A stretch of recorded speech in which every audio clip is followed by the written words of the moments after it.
নমস্কার নমস্কার নমস্কার নমস্কার নমস্কার নমস্কার নমস্কার আপনাদের সবাইকে সবাইকে সবাইকে সবাইকে নমস্কার জানাচ্ছি।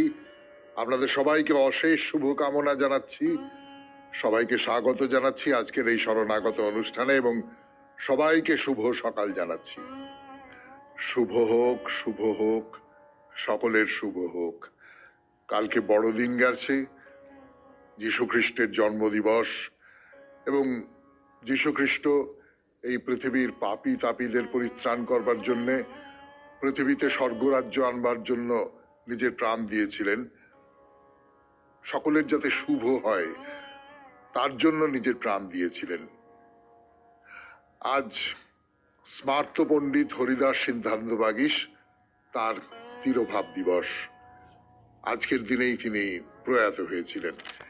বেনি মাধবশীলের পঞ্জিকা অনুযায়ী আজকের দিনটার কথা বলবো। আজকে 10ই পৌষ 1431, ইংরেজির 26শে ডিসেম্বর 2024, বৃহস্পতিবার। আজ একাদশী। সূর্যোদয়ের সময় সকাল 6:22, সূর্যাস্তের সময় বিকেল 4:55।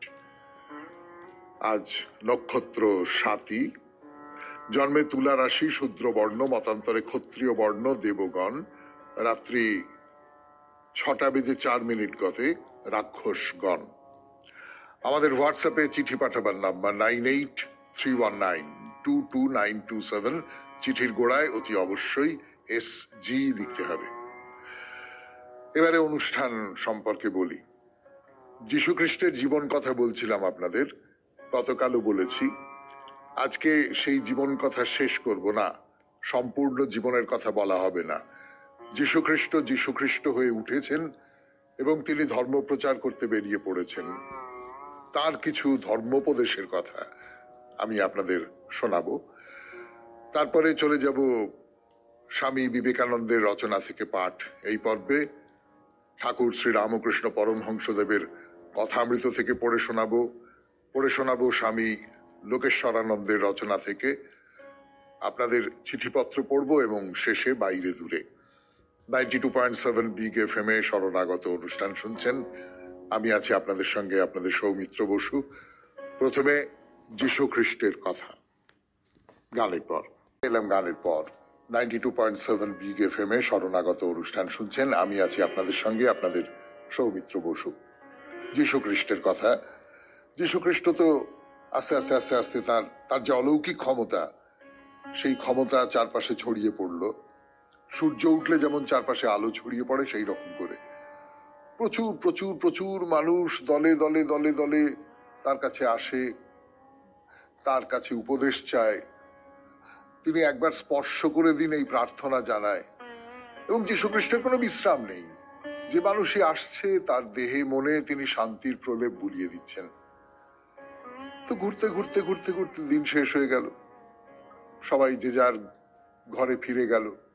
চারদিক নিস্তব্ধ হয়ে এলো, আকাশ ভরে তারা ফুটে উঠল। যীশু হাঁটতে হাঁটতে নির্জন পাহাড়ে এসে পৌঁছলেন। সমস্ত রাত ধরে প্রার্থনা করলেন। ভোরবেলায় নেমে এলেন পাহাড়ের নিচে। শিষ্যরা সেখানে জড়ো হয়েছে। তো যীশুকে দেখেই তারা কাছে এগিয়ে এলো। সে অজস্র মানুষ, নানান মানুষ তার শিষ্য হতে চায়। 12 জনকে বেছে নিলেন যীশু। 12 জন। এই 12 জনই হবে আমার দূত। কি মনে পড়ছে না? ঠাকুর শ্রী রামকৃষ্ণ পরমহংস তার দূত হিসেবে কয়েকজনকে বেছে নিয়েছিলেন। শ্রী চৈতন্যদেব তার দূত হিসেবে, তার পার্ষদ হিসেবে কয়েকজনকে বেছে নিয়েছিলেন। আমরা মহাপুরুষের কথায় শঙ্করাচার্যের কথা বলেছিলাম। তিনি তার পার্ষদ হিসেবে, তার প্রচারক হিসেবে কয়েকজনকে বেছে নিয়েছিলেন। তো যীশু খ্রিস্টের ক্ষেত্রে তাই হলো। তারাই তার বাণীকে দেশে দেশান্তরে প্রচার করবে। এই শিষ্যরা হলেন পিটার, অ্যান্ড্রু, যাদের কথা বলছিলাম, সেই 2 জেলে, জ্যাকব, যোহন, ফিলিপ, বর্থলময়, মথি, থোমা, আলফিয়ারের ছেলে জ্যাকব, সিমন, জিহুদা আর জুডাস। এদের মধ্যে কেউ কেউ বিশ্বাসঘাতকতা করেছিল, যিশুকে ধরিয়ে দিয়েছিল। জিহুদা জিহুদা 30টি রৌপ্য খণ্ডের বিনিময়ে যিশুকে ধরিয়ে দিয়েছিল। তার নিজের শিষ্যদের মধ্যেই বিশ্বাসঘাতক তৈরি হয়ে গিয়েছিল। কিন্তু যেটা বিশেষ করে দরকার জানা, মনে রাখা দরকার, সেটা হচ্ছে যিশু এই যে তার শিষ্যদের বেছে নিচ্ছেন, এরা কিন্তু একেবারে সাধারণ মানুষ, গরিব মানুষ। হয়তো গরিব মানুষ বলে, সাধারণ মানুষের মনে বলে তাদের ভেতরে লোভ খুব বেশি, তাদের মধ্যে ভয় খুব বেশি। যারা শক্তিমান, যারা ক্ষমতাবান, তাদের সম্পর্কে ভয়, অর্থের প্রতি লোভ। জিহুদার কথা বললাম আপনাদের। কিন্তু এইটা খুব মনে রাখার মতো কথা যে যিশু এই সমস্ত গরিব সাধারণ মানুষের মধ্যে থেকেই তার যে প্রচারক, তার যে শিষ্য, তাদের বেছে নিয়েছিলেন। তো যিশু, প্রচুর মানুষ জড়ো হয়েছে তার চারপাশে। তাদের দেখে যিশু পাহাড়ের উপর উঠে গেলেন, সেখান থেকে উপদেশ দিচ্ছেন। বলছেন, অন্তরে যারা দিনহীন তারাই ধন্য, স্বর্গরাজ্য তাদের। যারা শোক প্রকাশ করে, দুঃখ করে, এ জগতে তারাই ধন্য, কারণ তারা অবশ্যই সান্ত্বনা পাবে। আরো কি বলছেন বলবার জন্য ফিরে আসছি 92.7 বিগ এফএম এ শরণাগত অনুষ্ঠানে। একটু গান শুনে নি। পবিত্র হও, তবেই তোমরা প্রকৃত সুখী হতে পারবে। যারা মানুষের মধ্যে বিভেদ সৃষ্টি করবে না, মানুষে মানুষে শান্তি রক্ষার চেষ্টা করবে, তারাই ঈশ্বরের প্রকৃত সন্তান। বলছেন, ঈশ্বরের সন্তানদের ঈশ্বরের বাণী প্রচার করতে অনেক নির্যাতন সহ্য করতে হবে। যারা সেই নির্যাতন সহ্য করেও আমার বাণীকে অনুসরণ করে চলবে, তারাই পাবে ঈশ্বরের আশীর্বাদ। বলছেন, হে আমার প্রিয় শিষ্যরা, তোমরাই এই পৃথিবীর নুন, তোমরাই এই পৃথিবীর আলো। এতদিন মানুষকে সাবধান করা হয়েছে, তোমরা কাউকে হত্যা করো না, তাহলে তোমাদের শাস্তি পেতে হবে। কিন্তু আমি তোমাদের বলি, তোমরা তোমাদের ভাইয়ের উপরে রাগও করো না। কাউকে মূর্খ বলে, অপদার্থ বলে অপমান করো না। যদি তোমার ভাইয়ের সঙ্গে ঝগড়া হয়, বিবাদ হয়, সবসময় তা মিটিয়ে ফেলবে, তবেই ঈশ্বর তোমাদের আশীর্বাদ করবেন। কি বলছেন? বলছেন, তোমরা শুনেছ চোখের বদলে চোখ, দাঁতের বদলে দাঁত। যে বা যারা তোমার সঙ্গে অন্যায় করবে, তুমি তার প্রতিশোধ নেবে। কিন্তু আমি তোমাদের বলছি, কেউ যদি তোমার সঙ্গে অন্যায় করে, তুমি তার প্রতিবাদ করো না। কেউ যদি তোমার ডান গালে চড় মারে, তবে তুমি তোমার বাঁ গালটা বাড়িয়ে দাও। তোমাদের শত্রুদেরও ভালোবেসো, কাউকে ঘৃণা করো না, তবেই তোমরা ঈশ্বরের প্রকৃত সন্তান হতে পারবে। আর অন্যের দোষ বিচার করবার আগে নিজের দোষ বিচার করো। অন্যের কাছ থেকে যেরকম ব্যবহার তুমি আশা করবে, ঠিক সেই রকম ব্যবহারই তুমি তাদের সঙ্গে করো, তবেই তুমি অন্যের কাছ থেকে ভালোবাসা পাবে। তোমরা ভেবো না যে আমার আগে যেসব মহাপুরুষেরা জন্মগ্রহণ করেছিলেন, আমি তাদের বাণীকে অস্বীকার করছি। আমি এসেছি তাদেরই বাণীকে নতুন রূপ দিতে।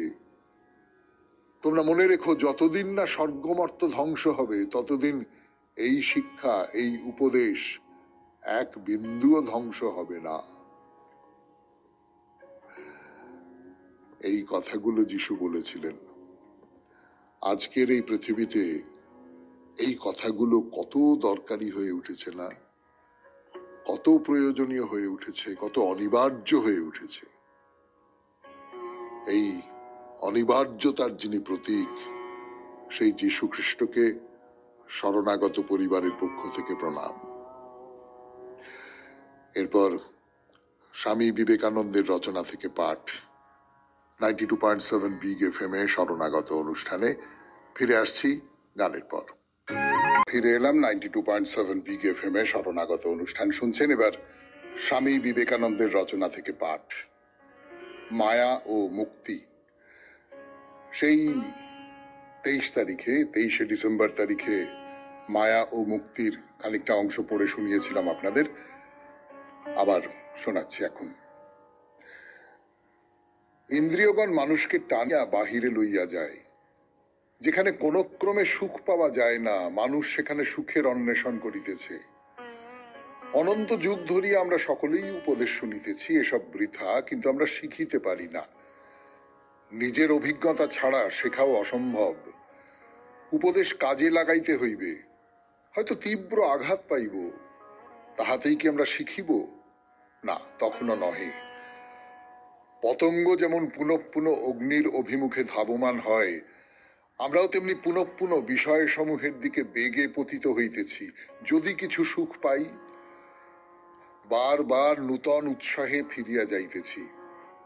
এইরূপে আমরা চলিয়াছি, যতক্ষণ না দেহ মন ভাঙিয়া যায়, শেষে প্রতারিত হইয়া মরিয়া যাই। ইহাই মায়া। আমাদের বুদ্ধিবৃত্তি সম্বন্ধেও একই কথা। আমরা জগতের রহস্য মীমাংসার চেষ্টা করিতেছি। আমরা এই জিজ্ঞাসা, এই অনুসন্ধান প্রবৃত্তিকে বন্ধ করিয়া রাখিতে পারি না। কিন্তু আমাদের ইহা জানিয়া রাখা উচিত, জ্ঞান অবদব্য বস্তু নহে। কয়েক পদ অগ্রসর হইলেই দেখা যায় অনাদি অনন্তকালের প্রাচীর দণ্ডায়মান, উহা আমরা লঙ্ঘন করিতে পারি না। কয়েক পদ অগ্রসর হইলেই অসীম দেশের ব্যবধান আসিয়া উপস্থিত হয়, উহা অতিক্রম করা যায় না। সবই অপরিবর্তনীয় ভাবে কার্যকারণ রূপ প্রাচীরে সীমাবদ্ধ। আমরা এগুলিকে ছাড়াইয়া যাইতে পারি না, তথাপি আমরা চেষ্টা করিয়া থাকি। চেষ্টা আমাদিগকে করিতেই হয়, ইহাই মায়া।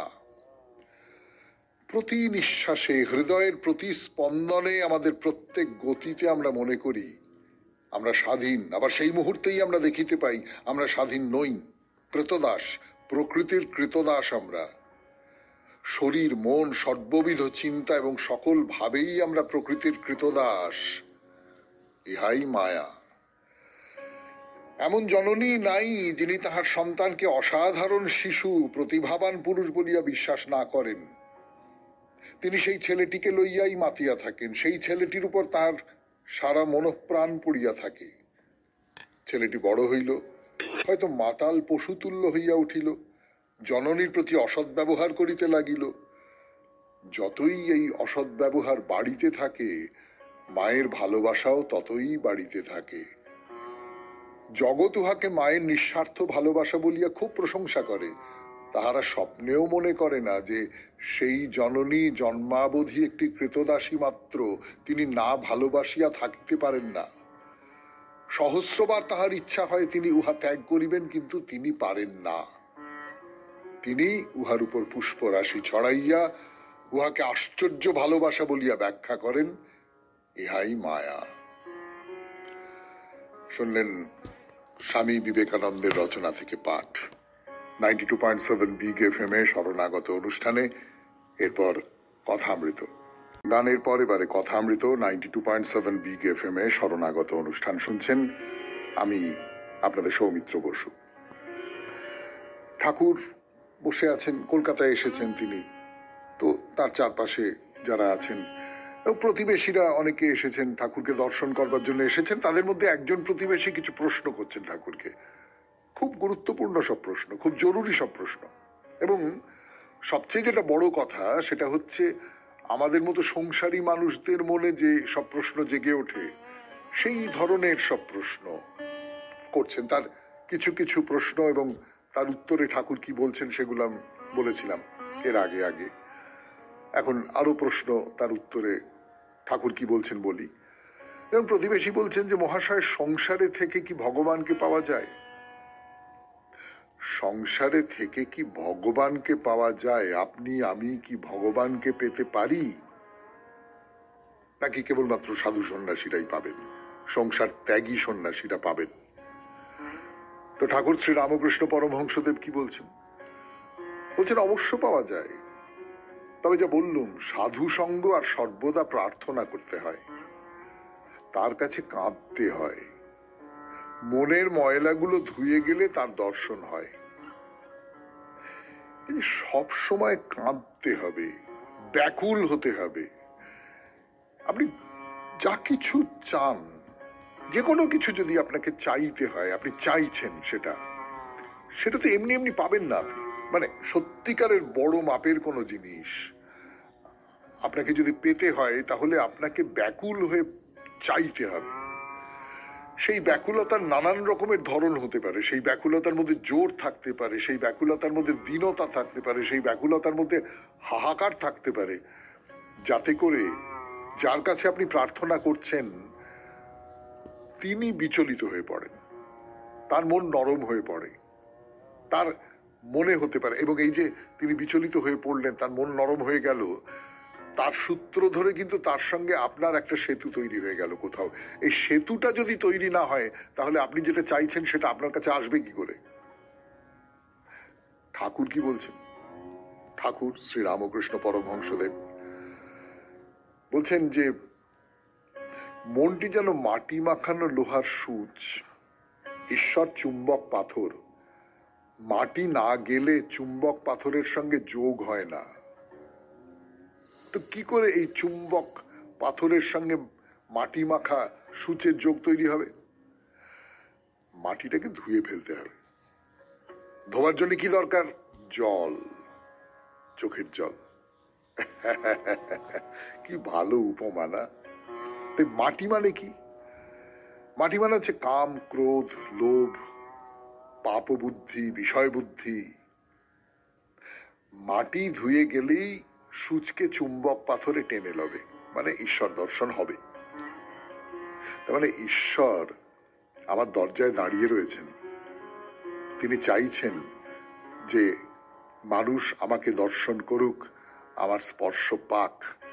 শুধু এই মাটিগুলোকে ধুয়ে ফেলতে পারলেই হলো। এই মাটিগুলো কি বলবার জন্য ফিরে আসছি 92.7 বিগ এফএম এ শরণাগত অনুষ্ঠানে। মাঝখানে গান। এই মাটিগুলো হচ্ছে, ঠাকুর বলছেন, কাম, ক্রোধ, লোভ, পাপ বুদ্ধি, বিষয় বুদ্ধি, যেগুলো আমার ভেতরকার যে যে যে লোহার যে গুণ সেইটাকে ঢেকে রেখে দেয়।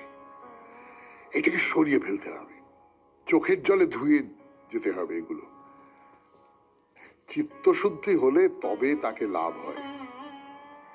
জ্বর হয়েছে, দেহেতে রস অনেক রয়েছে, তাতে কুইনাইনে কি কাজ হবে? সংসারে হবে না কেন?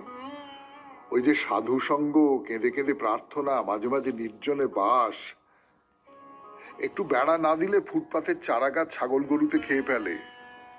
একটু বেড়া দিতে হবে, সংসার থেকে নিজেকে একটু দূরে রাখতে হবে, সংসারের সঙ্গে আমার একটা বেড়ার তফাৎ তৈরি করে দিতে হবে।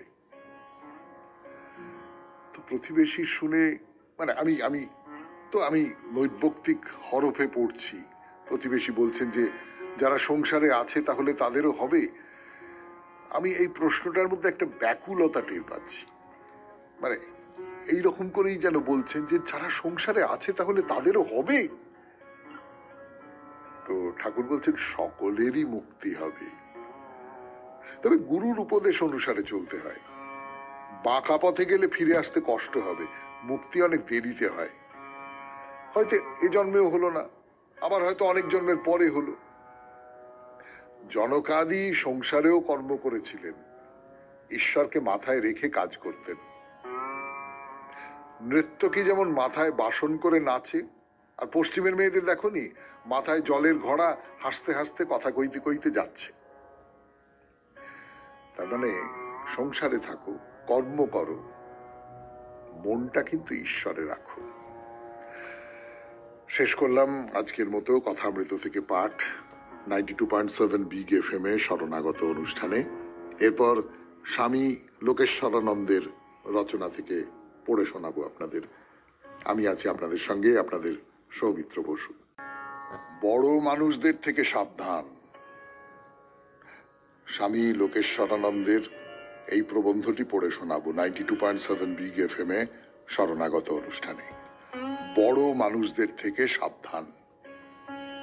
শোনা যাক। কেউ গণ্যমান্য হলেই যে ভালো মানুষ হবেন এমন কোনো কথা নেই। যেমন ভালো মানুষ হলেই কেউ লোকমান্য হন না, এও ঠিক তেমনি। যদি তা হতো তাহলে কতই না ভালো হতো, সে তো সোনায় সোহাগা।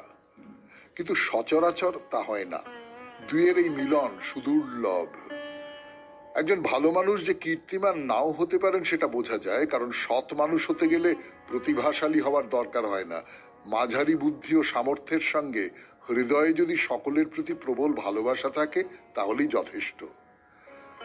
কিন্তু কোনো প্রতিভা সম্পন্ন বিখ্যাত মানুষ, তা তিনি যে দেশেই জন্মান না কেন, যদি কেবল নিজের জন্যই বাঁচেন তাহলে সে দেশের ঘোর দুর্দিন। ঈশ্বর সে দেশকে রক্ষা করুন। কারণ তার অসাধারণ ক্ষমতাকে কাজে লাগিয়ে তিনি যে শুধু স্বদেশের মানুষেরই ক্ষতি করবেন তাই নয়, সমগ্র মানব জাতির এমন অনিষ্ট করে বসবেন যে সে ঘাড় শুকোতে বহু যুগ কেটে যাবে। দুর্ভাগ্যের বিষয়, বেশিরভাগ খ্যাতিমান ব্যক্তি এই ধাতুতে গড়া। তারা নিজেদের নিয়েই ব্যস্ত। তারা ক্ষমতা লাভের জন্য পাগল। যেন তেন প্রকারে তারা ক্ষমতার আসনে বসবেনই বসবেন। আর একবার বসলে এমন ভাবে তারা নিজেদের আসনটিকে সুরক্ষিত করবেন যে তাদের গদিচ্যুত করে এমন সাধ্যকার। বিশেষ কোনো মুহূর্তে তারা হয়তো দেশের কাজে লাগতে পারেন, কিন্তু ভালোর চেয়ে তারা মন্দই বেশি করেন। এত সব সত্ত্বেও এরা যখন ক্ষমতায় থাকেন, মানুষ এদের প্রতি এক ধরনের প্রবল আকর্ষণ অনুভব করেন। এটা একটা সাধারণ দুর্বলতা। বিখ্যাত মানুষ দেখলেই তারা সসম্ভ্রমে তাকিয়ে থাকে। সর্বত্রই এই এক নিয়ম। এতে দোষের কিছু নেই, তবে প্রকৃত মহত্বের সঙ্গে ক্ষমতাবানদের ছদ্ম মহত্বের পার্থক্যটি বোঝা যায়। ক্ষমতাশালী দুষ্ট প্রকৃতির লোক চালাকির দ্বারা মানুষকে মুগ্ধ করলেও সে প্রকৃতপক্ষে দুষ্টই। মহত্ব অবশ্যই বাঞ্ছনীয়, কিন্তু তার ভিতরে বিনয় মাধুর্য থাকা চাই। তার ভিতর অন্যকে সাহায্য করার সদিচ্ছা থাকা চাই। মহান আবিষ্কারক, পণ্ডিত, বৈজ্ঞানিক এবং কৃতি লেখকদের কাছে জগৎ বহুভাবে ঋণী, সন্দেহ নেই। কিন্তু জগৎ অনেক বেশি ঋণী সেই সব অজ্ঞাত মহৎ সাধারণ নরনারীর কাছে, যাদের সততা ও দৈনন্দিন ত্যাগে সমাজ পুষ্ট হচ্ছে। মানুষ তাদের চেনে না, কারণ এমন কোনো অসাধারণ যোগ্যতা তাদের নেই যার দ্বারা তারা জনসাধারণের দৃষ্টি আকর্ষণ করবেন। কিন্তু কেউ চিনুক আর না চিনুক, তারাই জগতের মহার্ঘ বস্তু। সাধারণত বলা হয়, একটা দেশকে জানতে গেলে সেই দেশের মহৎ কৃতি সন্তানদের মাধ্যমেই তা জানতে হয়। কিন্তু কথাটা ঠিক নয়। একটা দেশের সাধারণ নারী পুরুষ কি রকম তা দিয়েই সে দেশের বিচার করতে হয়।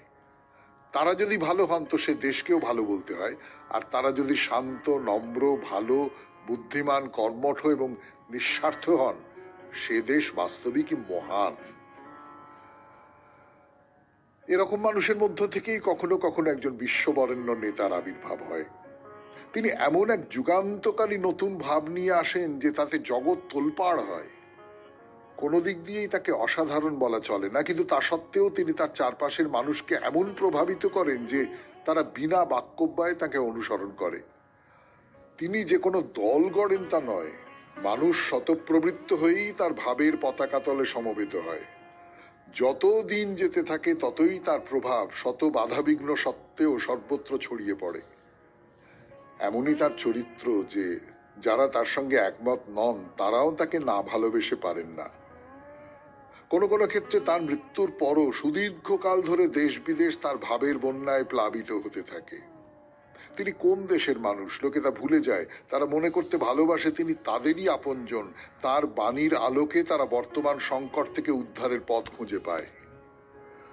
বুদ্ধ, যিশু, মোহাম্মদ, নানক এরা এমনই সব মানুষ ছিলেন। সব শেষে আমরা পেয়েছি শ্রীরামকৃষ্ণকে। সকলেই সহজ সরল সাধারণ মানুষ। কয়েকজন ঘনিষ্ঠ সাঙ্গপাঙ্গ ছাড়া বাইরের লোক বড় বেশি তাদের কথা জানতেন না। কিন্তু আজ তারা মানব সমাজের কাছে পথিকৃতের সম্মান পাচ্ছেন। কিন্তু যারা একদা ক্ষমতার দম্ভ ও আত্মগৌরবের মধ্যে দিন কাটিয়েছেন, লোকে আজ হয় তাদের ভুলে গেছে, নয়তো ঘৃণার সঙ্গে স্মরণ করে। শুনলেন স্বামী লোকেশ্বরানন্দজির রচনা থেকে পাঠ, বড় মানুষদের থেকে সাবধান। গান গানের পর এবার চিঠিপত্র 92.7 বিগ এফএম এ শরণাগত অনুষ্ঠানে। আজকের চিঠিটি লিখেছেন বিমল কুমার বন্দ্যোপাধ্যায়, হরিপাল, হুগলি থেকে। অনেকদিন পরে বিমল বাবু চিঠি লিখলেন, অনেকদিন পরে। পড়ি সেই চিঠি। সর্বপ্রথম আপনি আমার প্রণাম গ্রহণ করিবেন ও বিগ এফএম কলাকুশলীদের এবং শ্রোতা বন্ধুদের আমার আন্তরিক শুভেচ্ছা।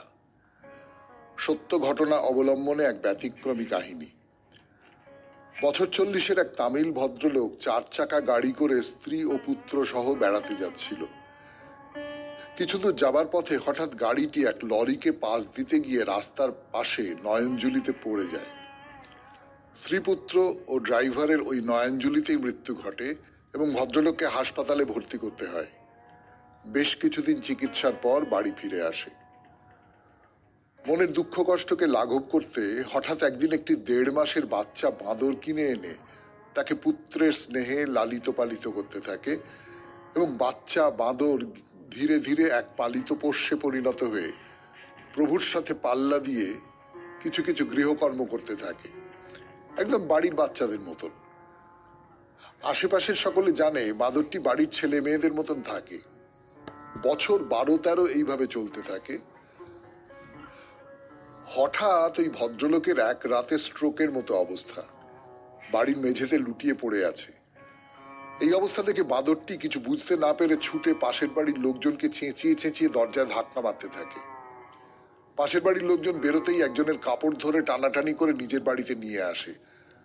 ততক্ষণে ভদ্রলোক প্রাণ ত্যাগ করে ফেলেছেন। আশপাশের লোকজন ডাক্তার এনে নিশ্চিত হন ভদ্রলোক মারা গেছেন। সকলেই নিরুপায় হয়ে শেষকৃত্য সম্পন্ন করার ব্যবস্থা করেন ও শ্মশান যাত্রায় বেরিয়ে দেখেন বাঁদরটি কাঁদতে কাঁদতে শ্মশান যাত্রায় হাঁটছে। শ্মশানে চিতায় দেহ তোলা থেকে ভস্ম জলে ভাসানো পর্যন্ত বাঁদরটি নীরবে অঝরে কেঁদে চলেছে। জলে ভস্ম ভাসিয়ে আসতে না আসতেই বাঁদরটি শ্মশানেই দেহত্যাগ করে। সকলেই অবাক, এ কি প্রভু ভক্ত বাঁদর প্রভুর সাথে সাথেই ভক্ত প্রাণ বলিদান দিল। সকলে মিলে ওই শ্মশানে বাঁদরের শেষকৃত্য সম্পন্ন করে মনের দুঃখ নিয়ে বাড়ি ফিরলেন। ওই এক বিরল ঘটনা আমি স্বচক্ষে 1980 সালে বর্তমান ঝাড়খণ্ডের জামতাড়া শহরে দেখেছি, যা আজ মনে পড়লে খুবই দুঃখ অনুভব হয়। ঘটনাটি ছোট করে লিখতে গিয়েও বড় হয়ে গেল, তাই মার্জনা করবেন। আশা করি ঘটনাটি পাঠযোগ্য বিবেচিত হবে। ধন্যবাদান্তে ইতি বিমল কুমার বন্দ্যোপাধ্যায়, হরিপাল, হুগলি। হ্যাঁ, সত্যি খুব আশ্চর্য এবং নানান সাহিত্য আছে জানেন তো। এই পশুদের প্রভু প্রীতি বা পশুদের যারা রক্ষা করেন তাদের প্রতি পশুদের যে ভালোবাসা, তাই নিয়ে খুব অসাধারণ সমস্ত গল্প রয়েছে, কাহিনী রয়েছে। তো আপনার গল্পটিও সেই রকম একটি চমৎকার কাহিনী। আপনাকে অনেক ধন্যবাদ বিমল বাবু। এরপর গানের পর 92.7 বিগ FM শরণাগত অনুষ্ঠানে বাইরে দূরে রত্নপুর মহামায়ার মন্দির। মহামায়ার মন্দির বাইরে দূরে এই পর্যায়ে 92.7 বিগ FM শরণাগত অনুষ্ঠান শুনছেন আপনারা। আমরা এখন আছি ছত্তিশগড়ে রত্নপুরে ওই যে সরোবরটি আছে, মহামায়ার মন্দিরে যে সরোবরটি আছে, সেই সরোবরের থেকে উঠেই একটা মন্দির, চকোলেট রঙের মন্দির। সাধারণত মন্দিরের যে রং হয়, এই চকোলেট রঙের মন্দির আমি খুব দেখেছি বলে মনে পড়ছে না। আপনারা যদি দেখে থাকেন তাহলে আপনারা মনে করতে পারবেন, কিন্তু আমি খুব দেখিনি বোধহয়। একেবারে গাঢ় চকোলেট রঙের মন্দির, অসাধারণ কারুকার, ছোট্ট মন্দির, খুব ছোট্ট নিচু পাঁচিল দিয়ে ঘেরা, এবং সেই নিচু পাঁচিলে বসে মানে পা দোলানো যায়, এরকম নিচু পাঁচিল আর কি। কিন্তু ওই অপূর্ব। এবং আপনি যদি সামনের দিক থেকে দেখেন তাহলে দেখতে পাবেন যে মাথায় 3টে শিখর আছে, মানে মন্দিরটাকে ঘিরে অনেকগুলো শিখর আছে, আর মাঝখানে একটা উঁচু শিখর।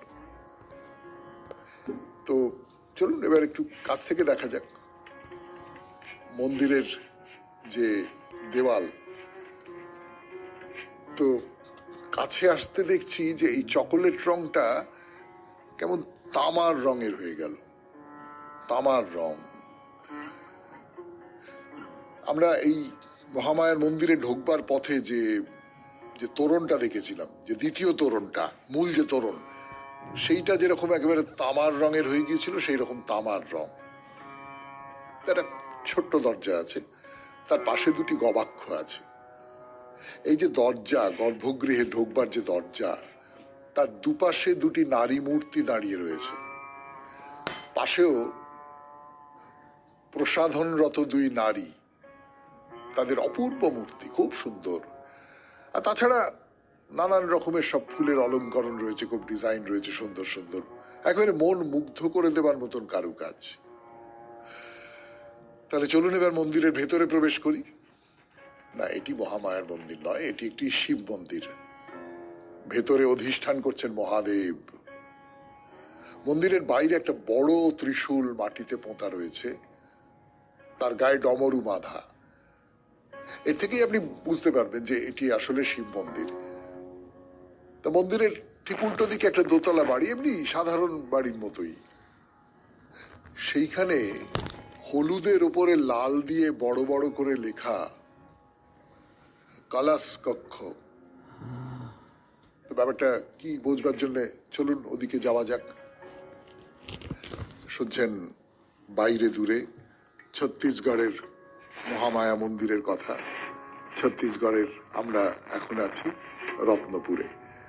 ফিরে আসছি গানের পর। কক্ষ বা কলস কক্ষ, যা কিছু বলুন না কেন, সেই কলস কক্ষ ব্যাপারটা কি সেইটা বলবো আপনাদের 92.7 বিগ এফএম এ শরণাগত অনুষ্ঠানে। রাস্তার ওপর থেকে সিঁড়ি উঠে গেছে দোতলার দিকে, খোলা আকাশের নিচে সিঁড়ি ওপরে উঠে গেছে, আর সেখান দিয়ে দলে দলে মানুষ উঠছেন ওই কলস কক্ষে যাওয়ার জন্যে। তো লাইন দিয়ে আপনাকে যেতে হবে। দোতলায় একটা ঘর আছে এবং সেই ঘরে ঢুকে সত্যি বলছি আপনি একেবারে হতবাক হয়ে যাবেন।